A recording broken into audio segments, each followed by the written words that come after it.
the Cold War functioned both as a way of muting and in some ways co-opting the various ideologies along the spectrum, and because there was in a very simple sense, like we are all united on some level because of this, this evil empire, ultimately, that is, on the outside of us.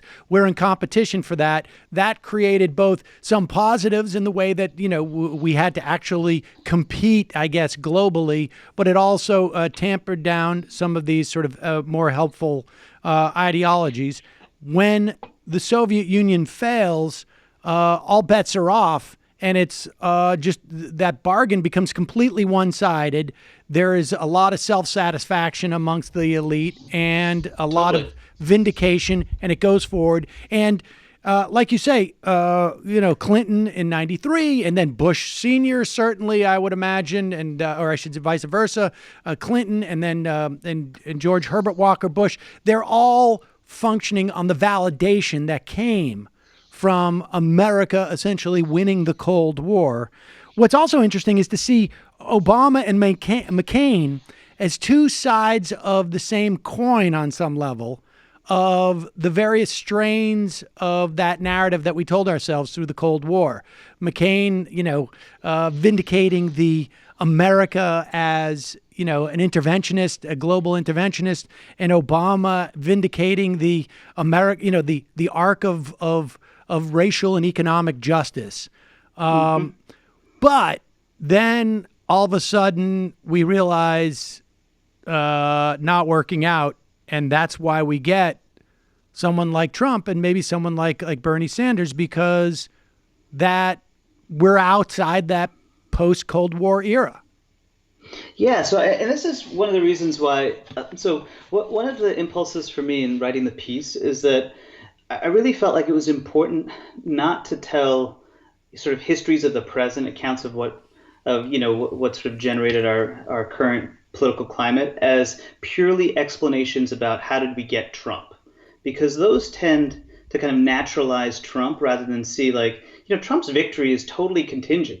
A couple things move differently. The Democratic Party is somewhat more actually responsive to its own base and doesn't clear out the field for a single candidate. And, either Sanders ends up as the nominee and becomes president, or we have some other configuration of political circumstances. And so really the rise of Trump is actually part of a broader development.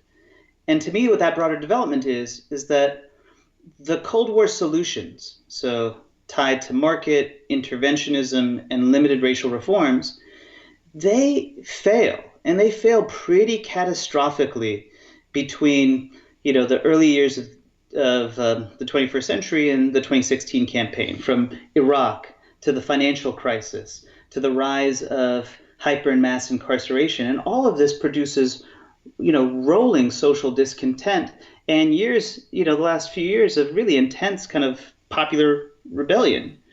And the key thing during the Obama years, and this is where I think it's really important for people that think of themselves as progressive to avoid the trap of a kind of Obama nostalgia, is that the Obama years, and I have a lot of respect for Obama the person. I think he's a man of real integrity, but it was an effort to go back again to the kind of classic solutions. And those solutions proved to be really limited and inadequate. So you have more interventionism abroad in places like Libya and the politics in Afghanistan. You have more marketized social services. I mean, the things that people don't like about the ACA, about Obamacare, are all the ways in which it's not providing healthcare as a public good, but it's tied to the market. And you have more limited racial reforms like body cameras, sensitivity training, rather than addressing, the structural deep problems. Right. Yeah.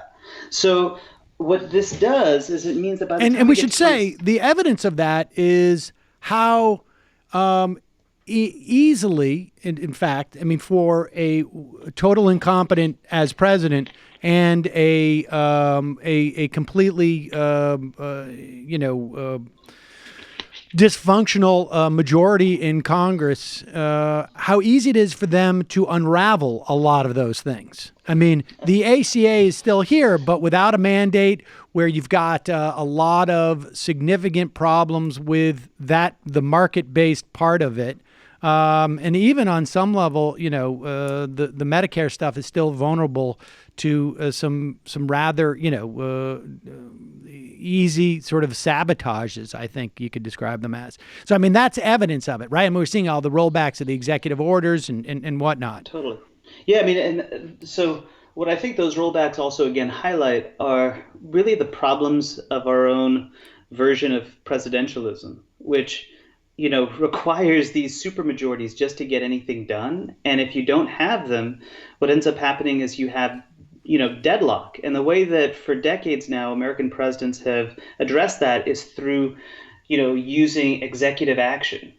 And the problem with executive action is, and this is what we're seeing, unfortunately, during the Trump years, but we saw it during the Obama years too, is that it's really good at asserting violence. In other words, attacks abroad, drone strikes, the treatment of immigrants, deportations. But it's not that good at permanently reshaping domestic policy. Right. And so you're in this position where, like, the institutions of government themselves, because of all of the problems of heightened polarization in the context of like a kind of collapsing Cold War agreement, are really accentuated. And then outside of the corridors of government, you have the return of these kind of classic pre-Cold War political positions. Like, it's the return of the repressed. So on the right is the return of white nationalism that Trump embodies, but just as important and perhaps the most popular of any of these different ideological positions is the return of democratic socialism. Sanders represents a pretty common and widely supported view about the relationship between race, government, and the economy that kind of dominated the first half of American politics. We forget that Henry Wallace was the most popular, so not George Wallace, but Henry Wallace, the kind of the sort of liberal line, Secretary of Agriculture, FDR vice president, was the most popular political figure within FDR's own cabinet. I did forget that. I'm not even sure I knew that, relatively speaking, in his cabinet.